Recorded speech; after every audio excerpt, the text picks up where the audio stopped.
مان شخصیت تشریف رکھتے ہیں جناب علامہ ڈاکٹر عدنان فاروق دانش صاحب.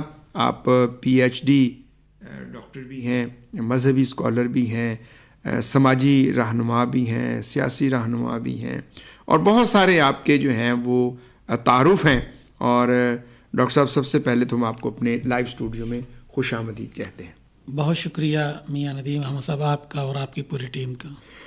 علامہ صاحب، آپ ماشاءاللہ مذہبی اسکالر بھی ہیں اور سماجی اگر ہم کام دیکھتے ہیں تو آپ کے سماجی حوالوں سے بھی بہت کام ہے آپ کا.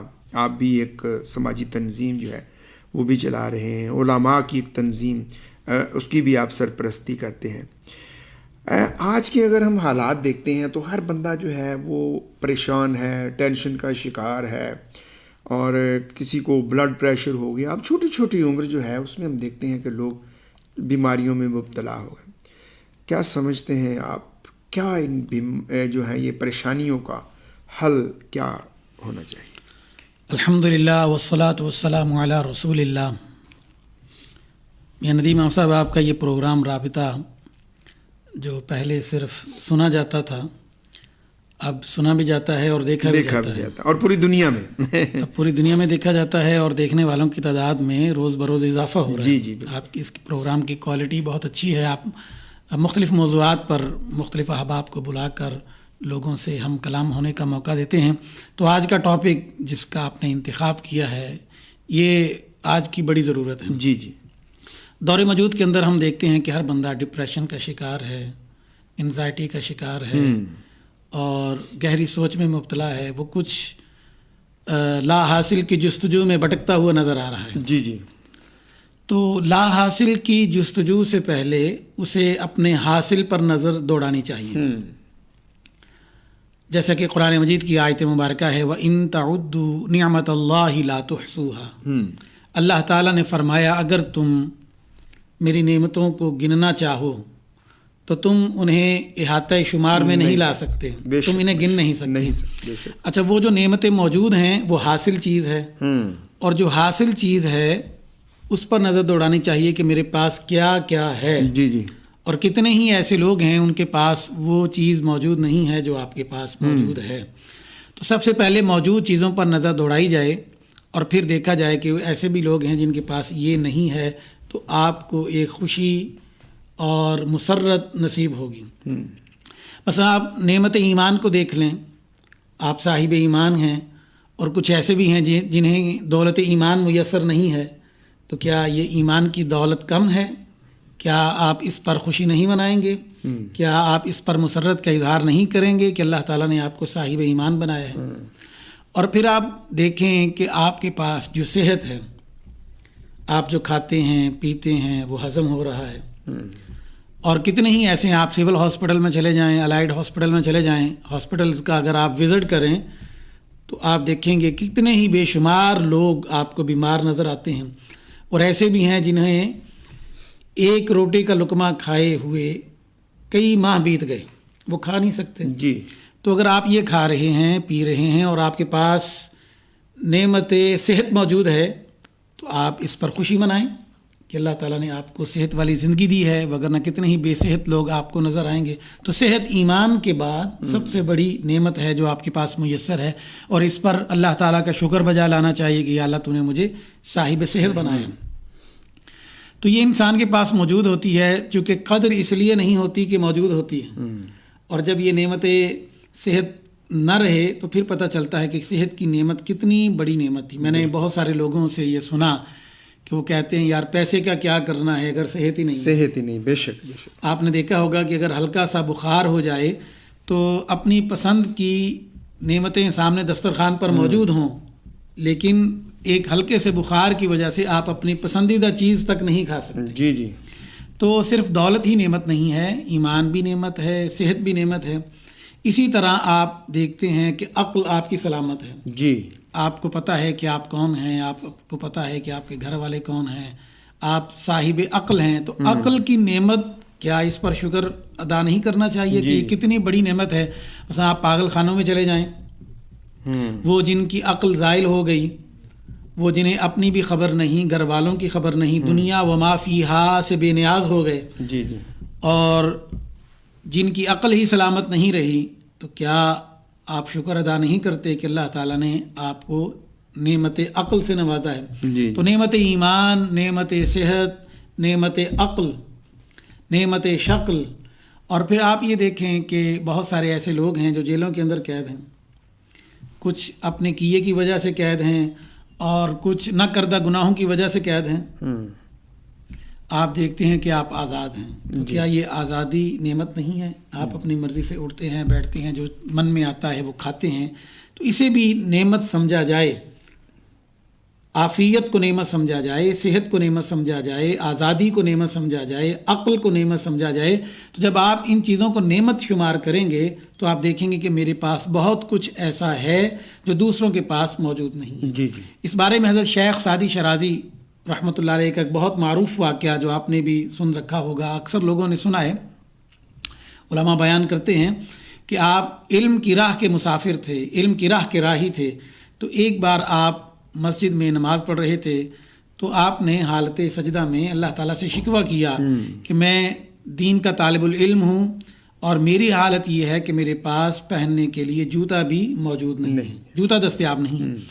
تو خیر اپنے نوافل کے بعد، اپنی عبادت کے بعد جب آپ مسجد سے باہر تشریف لائے تو کیا دیکھا کہ مسجد کے باہر ایک شخص بیٹھا ہے اور مانگ رہا ہے. آپ نے دیکھا کہ اس کے دونوں پاؤں نہیں، دونوں پاؤں نہیں. فوراً آپ مسجد میں واپس گئے اور شکرانے کے نوافل ادا کیے کہ یا اللہ تیرا شکر ہے کہ تو نے مجھے پاؤں دیے ہیں، میں اپنے پاؤں پر چل کر جا سکتا ہوں. بے شک بے شک. تو بہت سارے ایسے لوگ جن کے اعضاء سلامت نہیں ہیں، کسی کا بازو کٹ گیا یا پیدائشی طور پر کسی کے اندر کوئی نقص تھا، کوئی پیدائشی طور پر نابینا ہے اور آپ بینا ہیں، آپ دنیا کو دیکھ رہے ہیں، وہ دنیا کی زیبائش کو، آرائش کو اور خوبصورتی کو دیکھ نہیں رہا اور آپ اپنی آنکھوں سے، سر کی آنکھوں سے سب کچھ ملاحظہ کر رہے ہیں، تو آپ اس پر اللہ کا شکر ادا کریں کہ اللہ تعالیٰ نے آپ کو آنکھ بھی دی ہے، آپ کو بصارت بھی دی ہے، بصیرت بھی دی ہے، سماعت بھی دی ہے اور آپ کے اعضاء کو سلامت رکھا ہے. تو یہ بہت بڑی نعمت ہے جو آپ کے پاس موجود ہے. تو لہذا میں یہ بات کر رہا تھا کہ لا حاصل کی جستجو سے پہلے، پھر رپیٹ کرتا ہوں کہ لا حاصل کی جستجو سے پہلے جو حاصل شدہ نعمتیں ہیں انہیں نعمت سمجھا جائے، ان کی قدر کی جائے اور ان پر اللہ تعالیٰ کا شکر ادا کیا جائے. جیسا کہ اللہ تعالیٰ نے ارشاد فرمایا، سورہ اعراف کی آیت نمبر 144 ہے، فرمایا فَخُذْ مَا آتَيْتُكَ وَكُن مِّنَ الشَّاكِرِينَ. اللہ تعالیٰ نے فرمایا جو کچھ میں نے تمہیں دیا ہے وہ لے لو اور شکر گزار بندوں میں شامل ہو جاؤ. اس نعمت پر شکر ادا کرو. اور یہ نعمت پر شکر یہ ہر بندے پر لازم ہے کہ وہ جو اللہ نے اس کو نعمتیں دی ہیں، علم دیا ہے، عقل ہے، خوبصورت شکل ہے، ایمان ہے، ان کا بھی شکریہ ادا کرے، اس کا بھی شکرانہ بنتا ہے. بس یہ جو ہم سانس لیتے ہیں یہ دیکھنے میں تو ایک نعمت ہے، لیکن یہ دو نعمتیں ہیں. سانس کا اندر جانا یہ ایک نعمت ہے اور سانس کا واپس باہر آنا. سانس اندر نہ جائے تب بھی موت ہے، سانس باہر نہ آئے تب بھی موت. سانس کا اندر جانا فرحت ہے اور سانس کا باہر آنا یہ زندگی ہے. تو اس ایک سانس پر بھی دو شکر لازم ہوتے ہیں. بے شک بے شک. بڑی خوبصورت علامہ صاحب آپ بات کر رہے ہیں کہ ہمیں جتنا بھی اللہ تعالیٰ کی نعمتیں ہیں ان کا جو ہے وہ شکر ہمیشہ ہمیں ادا کرتے رہنا چاہیے. اچھا کچھ لوگ ایسے ہوتے ہیں، آپ نے صحیح کہا کہ بڑے صبر کرتے ہیں، اللہ کا شکر ادا کرتے ہیں. بہت سارے لوگ ہم نے ایسے دیکھا کہ اتنی اللہ تعالیٰ نے ان کو نعمتوں سے نوازا ہوتا ہے، اس کے باوجود وہ صبر نہیں کرتے، شکر نہیں کرتے. چھوٹی سی تکلیف آ گئی تو کہیں گے پتہ نہیں میں ہی رکھا ہوں. اکثر ہم نے ایسے لوگوں کو دیکھا ہے کہ ناشکری کے کلمات یا شکوے جسے کہتے ہیں نا وہ کرتے ہیں. اچھا ہمیں یہ بتائیں کہ اس کے لیے کیا ہمیں کرنا چاہیے کہ ہماری یہ جو پریشانی، ایک تو بالکل آپ کی بات درست، جب ہم شکر کریں گے تو ہماری پریشانیاں ویسے موجودہ حالات جو بھی ہوں، موجودہ وسائل جو بھی ہوں، ان میں رہ کر ہم اپنا گزارا کریں. تو دین ہمیں کیا سمجھاتا ہے کہ جو اتنی نعمتیں ہونے کے باوجود جو لوگ شکر نہیں ادا کرتے ان کے بارے میں؟ سب سے پہلے سننے والوں کو یہ جان لینا چاہیے کہ قرآن مجید نے یہ کہا ہے کہ جب آپ شکر ادا کرتے ہیں تو اس سے آپ کی نعمتوں میں اضافہ ہوتا ہے، اور اللہ تعالیٰ خوش بھی ہوتے ہیں، اللہ تعالیٰ خوش بھی ہوتے ہیں اور خوش ہو کر نعمتوں میں اضافہ کر دیتے ہیں۔ اللہ تعالیٰ نے فرمایا، قرآن مجید کے الفاظ ہیں لَإِن شَكَرْتُمْ لَأَزِيدَنَّكُمْ، فرمایا اگر تم شکر ادا کرو گے تو میں تمہیں اور زیادہ دوں گا۔ تو زیادہ کی تمنا ہر بندے کے اندر ہے، حرص ہر بندے کے اندر ہے، وہ چاہتا ہے کہ یہ میری نعمت بڑھ جائے۔ تو نعمت کو بڑھانے کے لیے آپ ڈپریشن میں نہ جائیں کہ میرے پاس کم ہے، ایک گاڑی ہے 2 ہونی چاہیے، یا ایک گھر ہے 2 ہونے چاہیے۔ تو نعمت بڑھانے کے لیے آپ گہری سوچوں میں اور مستقبل کے تفکرات میں نہ کھو جائیں، بلکہ جو حاصل شدہ نعمت ہے اس پر اللہ کا شکر ادا کریں۔ جب آپ شاکر بن جائیں گے تو اللہ تعالیٰ آپ کی نعمتوں کو اور زیادہ بڑھا دے گا، کیونکہ زمین و آسمان اپنی جگہ سے ٹل سکتے ہیں، لیکن اللہ تعالیٰ نے جو قرآن مجید میں فرمایا ہے وہ حق اور سچ ہے، اور وہ ہے یہ کہ لَإِن شَكَرْتُمْ لَأَزِيدَنَّكُمْ، اگر تم شکر ادا کرو گے تو میں اپنی نعمتوں کو اور زیادہ بڑھا دوں گا۔ یہ سب ہم دیکھتے ہیں کہ لوگ مستقبل کے تفکرات میں رہتے ہیں، تو مستقبل کی فکر نقد کیوں؟ صحیح، جب مستقبل نیا دن آئے گا تو نیا دن اپنے ساتھ نئی روشنی بھی لائے گا، بے شک، نئے دن کا نیا سورج بھی طلوع ہوگا، نئے دن کی نئی روزی کا بھی اللہ تعالیٰ انتظام کر دے گا۔ تو ابھی وہ دن جو آیا ہی نہیں اس کی فکر ہم آج ہی کرنے لگ جاتے ہیں، یعنی مستقبل کے تفکرات میں رہتے ہیں۔ تو مستقبل کے تفکرات سے باہر نکلنا چاہیے اور آج کے دن کو ہی زندگی سمجھنا چاہیے۔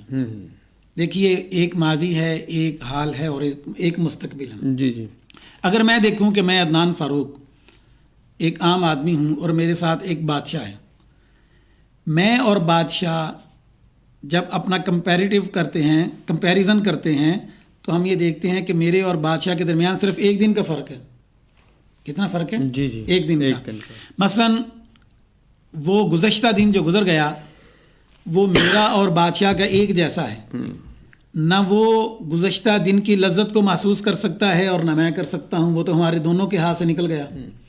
اور ایک ہے آنے والا دن، تو آنے والے دن کی فکر بادشاہ کو بھی ہے اور مجھے بھی ہے۔ صحیح، تو اس میں بھی ہم دونوں برابر ہو، گزشتہ دن میں بھی ہم برابر ہو گئے اور آنے والے دن میں بھی ہم برابر ہو گئے، اور بچا آج کا دن، اور آج کے دن کے بارے میں ہمیں پتہ نہیں ہے کہ وہ ہمارا کیسا گزرے گا۔ تو ایک دن کا ہمارا فرق ہے۔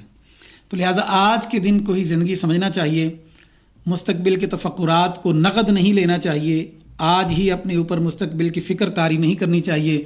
مثلا کوئی بندہ سوچتا ہے جی میرا کل کیا بنے گا، آنے والے دنوں میں ممکن ہے میں بیمار ہو جاؤں، یا وہ سوچے گا جی ممکن ہے 50 سالوں کے بعد یہ دنیا ختم ہو جائے تو میرا کیا بنے گا، میں کس جگہ کھڑا ہوں گا۔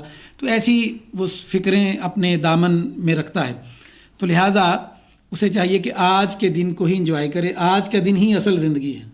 اچھا رانا صاحب، آپ ماشاءاللہ حکمت بھی کرتے ہیں، حکیم بھی ہیں، مطلب مذہبی اسکالر بھی ہیں۔ خوشی کیسے حاصل کی جائے، انسان کیسے خوش رہے؟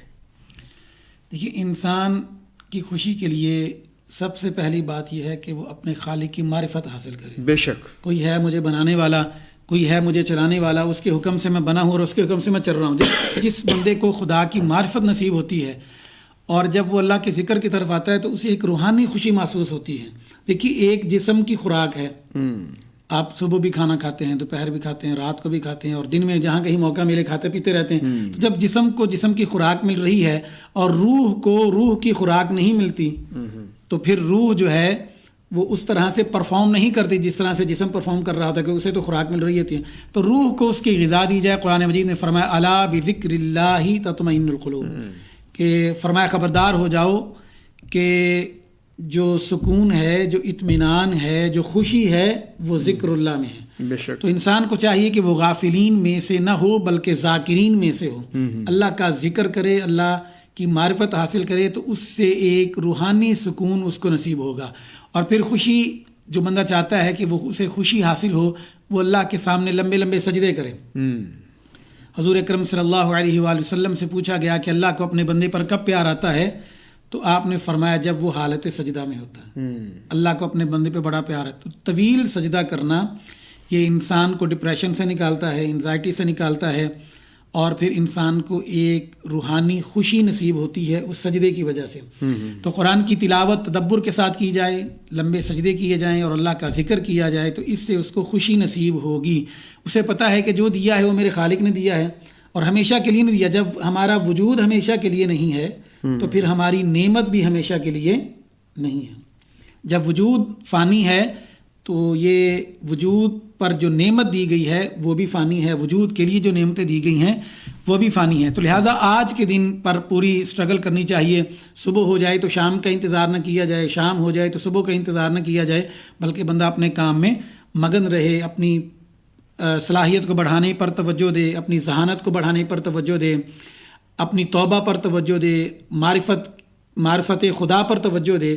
تو آج کے دن دیکھیے، آج میں صبح آیا ہوں، آپ کے اسٹوڈیو کے ساتھ ہی ڈی گراؤنڈ ہے. جی جی.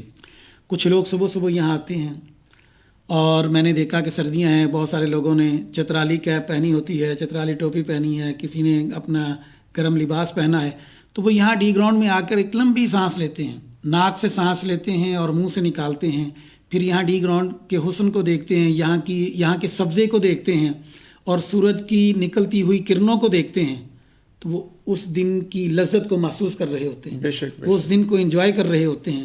وہ ہر سانس کے ساتھ خدا کا شکر ادا کر رہے ہوتے ہیں کہ اس نے ہمیں آزاد فضا کے اندر سانس لینے کا موقع فراہم کیا. تو یہ چیز بھی انسان کو خوشی دیتی ہے. صبح کی سیر یہ بھی آپ کی خوشی کو بڑھاتی ہے، آپ کو ڈپریشن سے نکالتی ہے. پیدل چلنا یہ بھی آپ کو ڈپریشن سے نکالتا ہے. اچھے لوگوں کی مجلس میں بیٹھنا، نیک لوگوں کی مجلس میں بیٹھنا، خیر خواہ لوگوں کی مجلس میں بیٹھنا، یہ بھی آپ کو خوشی دیتا ہے. اگر آپ ان میں بیٹھیں گے کہ جو آپ کے مزاج کے نہیں ہیں، بروں میں بیٹھنا شروع کر دیں گے تو وہ آپ کو ذہنی انتشار میں مبتلا کر دیں گے. تو لہذا ان میں بیٹھیں جن میں بیٹھنے سے آپ کو سکون ملے گا، ان میں بیٹھیں جن میں بیٹھنے سے آپ کو اللہ تعالیٰ کی یاد ملے گی، اور ان میں بیٹھیں جن کے چہروں کو دیکھ کر آپ کو سکون ملے گا. بہت سارے چہرے ایسے بھی ہوتے ہیں جنہیں بندہ دیکھتا ہے تو انہیں سکون ملتا ہے، خوشی ملتی ہے. تو لہٰذا یہ روزانہ کی پریکٹس ہے جسے پرفارم کرنا چاہیے. اور اگر کوئی بندہ روزانہ کی اس پریکٹس کو پرفارم کرتا رہے گا تو وہ ڈپریشن سے باہر نکلے گا. یہ ڈپریشن پہلے خواتین میں بہت زیادہ ہوتا تھا، لیکن آج میں دیکھتا ہوں چونکہ میرے پاس بہت سارے مریض آتے ہیں تو یہ ڈپریشن مردوں کے اندر بھی بہت حد تک سرایت کر گیا. پہلے نہیں تھا، مرد اپنے آپ کو سنبھال کے رکھتے تھے، انہیں پتہ تھا کہ میں گھر کا سرپرست ہوں، اگر میں ہی بستر پر لیٹ جاؤں گا یا میں ہی کسی فکر میں مبتلا ہو کر اپنی ایکٹیویٹی کو چھوڑ دوں گا تو میرے گھر والوں کو کیا بنے گا، گھر کا نظام کیسے. تو لہٰذا اپنے گھر والوں کے لیے اچھا پرفارم اگر کرنا چاہتے ہیں تو آپ کو ڈپریشن سے باہر آ کر جو حقیقی خوشی کے اسباب ہیں ان پر توجہ دینی چاہیے. بالکل جی، بڑی تفصیل سے آپ جو ہے وہ ڈپریشن سے چھٹکارا کیسے حاصل کیا جائے اس پہ گفتگو کر رہے ہیں. نعمتوں کے شکر کے حوالے سے بات کی، خوش رہنے پہ بات کی، صبح کی سیر کی بات کی ہے. بالکل جی. اب دیکھیں فیصل آباد کی آبادی جو ہے وہ تقریباً 85 لاکھ سے جو زیادہ ہو چکی ہوئی ہے، اور اگر ہم صبح کے وقت دیکھتے ہیں تو کتنے لوگ سیر کرتے ہیں. تو اسی لیے آج ہمارے ہسپتال جو ہیں وہ بھرے پڑے ہیں، اور بلکہ اتنے ہسپتال سرکاری بھی پرائیویٹ بھی وہ بھی کم پڑ گئے ہیں. ڈاکٹرز کے پرائیویٹ کلینک جو ہیں وہ بھی بھرے پڑے ہیں. اچھا جی، ہمارے سوال کیا ہے، آپ نے کہا جی معاشرے میں کسی کی مدد کے ساتھ ساتھ تعاون کرنا، وہ خواہ کوئی سرکاری ملازم ہو یا پرائیویٹ، وہ بھی کسی کو خوشی دے سکتے ہیں. اس پہلو پر بھی روشنی ڈالیں. جی بہت اچھا سوال ہے. ہم وہ لوگ ہیں جو دوسروں کے لیے مشکلات کھڑی کرتے ہیں. جی جی. حالانکہ ہمارا دین ہمیں یہ درس دیتا ہے کہ آپ آسانیاں بانٹیں. حضور اکرم صلی اللہ علیہ وآلہ وسلم کا فرمان ہے یسروا ولا تعسروا. دیکھیے کتنا فرمان عالی شان آج کے دور کے تقاضوں کو پورا کرتا ہے اور آج کے مسئلوں کا حل دیتا ہے. حضور نے ارشاد فرمایا آسانیاں بانٹو، مشکلات کھڑی نہ کرو. تو ہم اس کے الٹ کرتے ہیں، فرمان کے الٹ کرتے ہیں کہ اگر ہمارے ہاتھ میں کسی کی آسانی ہو تو ہم اس کو مشکل میں بدل دیتے ہیں. ہم تو مشکلات کھڑی کرنے والے لوگ ہیں. ہم تو سجدے کے اندر جا کر بھی یہ دعا کرتے ہیں یا اللہ وہ جڑی میرے چاچے نے گڈی دیتی ہے یا مینو دے دیں یا کو بھی کھولا. صحیح بات. ہماری سوچ نیگیٹو. تو منفی جذبات ہمارے اندر کوٹ کوٹ کر بھرے ہوئے ہیں. بالکل. ان منفی جذبات کو ہم نے اپنے ول پاور سے ختم کرنا ہے، قرآن اور حدیث پر عمل کر کے اس کو ختم کرنا ہے اور خوشیاں بانٹنی ہیں. اگر آپ خوشی بانٹتے ہیں، دیکھیے اگر کوئی آفیسر ہے اور اگر وہ ایک بندے کا کام کر دیتا ہے تو اس کو بھی خوشی ملے گی، اس کے اندر بھی ایک خوشی کی کیفیت پیدا ہوگی، اور جو سائل آیا ہے وہ بھی بہت زیادہ خوش ہوگا اور دعائیں دے گا کہ میں پہلی بار آیا تھا اور میرا آتے ہی کام کر دیا گیا۔ یہ کہنا کل آنا، پرسوں آنا، دیکھیں گے، فائل میں جمع کروا دو، فائل کا پیٹ پورا ہوگا، پھر کام کریں گے۔ تو لہٰذا یہ دو طرفہ خوشی اسی میں ہے کہ آپ آنے والے سائل کے ساتھ اچھا رویہ اختیار کریں، اچھا اخلاق اختیار کریں، اور آپ کے پاس اقتدار ہے، اختیار ہے، آپ کسی کا کام کر سکتے ہیں تو فوراً آپ کو کام کرنا چاہیے۔ دوسرا اس بارے میں مشورہ دیتا ہوں، جب آپ کسی سے ملیں تو مسکرا کر ملیں۔ بے شک دیکھیے ہمارا دین بہت مثالی دین ہے۔ حضور اکرم صلی اللہ علیہ وآلہ وسلم نے فرمایا مسکراہٹ بھی صدقہ ہے، صدقہ ہے۔ دیکھیے مسکراہٹ پر ایک ڈھیلا نہیں لگا آپ کا، بے شک۔ کوئی پٹرول کا خرچہ نہیں ہے، کوئی آپ کے پیسے نہیں لگے، صرف آپ نے اپنے مسلمان بھائی کو مل کر ایک سمائل ایکسچینج کی ہے، مسکراہٹوں کا تبادلہ کیا ہے، تو چھوٹی سی مسکراہٹ اگلے بندے کے دل میں آپ کی محبت پیدا کر دے گی۔ تو مسکرا کے بعد میں نے چہرے دیکھے وہ کرخت چہرے ہوتے ہیں، کوئی ہنسی والی بات بھی ہو جائے تو وہ مسکراتے نہیں ہیں، ان کی طرف دیکھ کر بندے کو خوف آنا شروع ہو جاتا ہے۔ تو ایسا کرخت لہجہ وہ نہیں ہونا چاہیے، نرم لہجہ، نرم خوب بندے کو ہونا چاہیے، نرم گفتار ہونا چاہیے، نرم کردار ہونا چاہیے، تو وہ خوشیاں بانٹے، سمائل بانٹ۔ اگر کچھ نہیں دے سکتے، مطلب آپ کسی کو کھانا نہیں کھلا سکتے، مسکراہٹ تو دے سکتے ہیں، جی جی جی، تو مسکراہٹ دیں، اس سے بھی یہ صدقہ جاریہ ہے، اس پر کوئی خرچہ بھی نہیں ہوتا۔ اچھا مشورہ دینا، اچھا مشورہ دینا یہ بھی آپ پر لازم ہے۔ بعض بندے ایسا لاہور میں چلے جائیں تو آپ کسی سے ایڈریس پوچھیں، اس کو پتہ بھی ہو تو وہ غلط بتا دے گا، لیکن کچھ ایسے بھی ہیں آپ ان سے ایڈریس پوچھیں تو وہ حتی الامکان کوشش کریں گے کہ اگر میرے پاس وقت ہے تو اس بندے کو میں منزل مقصود تک پہنچا کر دوں۔ تو دونوں طرح کے رویے ہمیں ملتے ہیں، تو ہمیں غصے کی جذبات کو اور غم کے جذبات کو اپنے اندر سے نکالنا ہے، اور جو اپنے پاس موجود ہے اسے انجوائے کرنا ہے۔ مثلا ایک بندہ کہ جی میرے پاس موٹر سائیکل ہے، گاڑی نہیں ہے، تو گاڑی ہو تو میں لائف انجوائے کر سکتا ہوں، تو وہ موٹر سائیکل پر بھی اپنی لائف کو انجوائے کر سکتا ہے۔ کتنے ہی ایسے ہیں جو پیدل ہیں، ان کے پاس سائیکل بھی نہیں ہے، موٹر سائیکل بھی نہیں ہے۔ تو جو موجود ہوتا ہے اس موجود کو آپ اپنی خوشی کا باعث بنا لیں، اور لا موجود کے لیے اپنے آپ کو ضائع نہ کریں۔ میں نے دیکھا میاں صاحب جو موجود ہوتا ہے ہم اسے رلاتے ہیں، جی جی بالکل ایسے ہی، جو موجود ہے اسے رلاتے ہیں اور لا موجود کے لیے خود روتے ہیں، خود روتے ہیں۔ بے شک بے شک، بالکل جی۔ ہمارے ساتھ ہیں جی ایس ساجدہ ظہور ہیں، ہمارا پروگرام جو ہے وہ سن رہی ہیں، آپ نے بھیجا ہے جی، آپ نے کہا جی وہ جو ایپ دیکھ کر بھی نفرت نہیں کرتا، وہ جو خطاؤں پر بھی فوراً پکڑ نہیں کرتا، وہ جو نافرمانیوں پر بھی دعائیں رد نہیں کرتا، وہ جس کا ہونا تنہائی میں بھی کافی ہے، وہ جو بندے کی سسکیوں کا بھی ساتھی ہے، وہ جس کی محبت کے آگے ہر محبت ناقص ہے، وہ جسے منانے کے لیے ایک ندامت کا آنسو کافی ہے، وہ جو ہمیشہ سے باقی ہے وہی اللہ ہے، وہی محبت ہے۔ سلامتی ہو احباب، خوش رہیں، شاد و آباد رہیں، ہمیشہ زندگی گلزار ہو، سدا سلامت رہیں۔ بہت خوبصورت پیغام ہے ساجدہ ظہور صاحبہ، بھائی والا سے آپ ہیں جی ہمارے ساتھ۔ تیمور انصاری ہیں جی، آپ بھی ہمارا پروگرام سن رہے ہیں، پروگرام کو آپ نے پسند کیا ہے۔ گوشی ہیں جی پرتاپ نگر سے، احمد خان صاحب ہیں جی کینیڈا سے، اور محمد نعمان ہیں جی فیصل آباد سے۔ ریڈیو پاکستان فیصل آباد FM 93 کے لائیو اسٹوڈیو سے پروگرام رابط آپ کی خدمت میں پیش کیا جا رہا ہے۔ ہمارے ساتھ مہمان شخصیت علامہ ڈاکٹر عدنان فاروق دانش صاحب آپ موجود ہیں۔ آپ کا کوئی بھی سوال ہو آپ سوال کریں 041 922 0141 پر۔ ہم چاہیں گے جاتے جاتے ہمارے سننے والوں کو کوئی پیغام جو ہے وہ ضرور دیں جی۔ جی میرا پیغام یہ ہے، وہ لوگ جو ماضی میں زندگی گزارتے ہیں وہ ماضی کی فائل کو لپیٹ دیں، کیونکہ پیٹ سے نکلا ہوا بچہ پیٹ میں واپس نہیں جا سکتا، اور سورج سے نکلی ہوئی کرنیں سورج میں واپس نہیں جا سکتی، آنسو آنکھ میں واپس نہیں جا سکتا، دریا اپنی اصل کی طرف نہیں لوٹ سکتا۔ تو ماضی میں جینا اور غموں اور الموں پر رنج کرتے رہنا یہ بے وقوفی ہے۔ جو گزر گیا وہ گزر گیا، حال کے خوبصورت کلوں کو چھوڑ کر ماضی کے بوسیدہ کلوں سے چمٹے رہنا یہ کوئی دانائی نہیں ہے۔ جن و انس مل کر بھی ماضی کو واپس نہیں لا سکتے۔ ہوا آگے کو چلتی ہے، کارواں آگے کو چلتا ہے، پانی آگے کو بہتا ہے، یہی سنت حیات ہے۔ نئی زندگی کے لیے اپنے آپ کو تازہ دم کریں، اور نئے دن کے آغاز کے ساتھ آپ اپنے رب کو راضی کرنے کے لیے زندگی کے لیے نئی جستجو کریں۔ بہت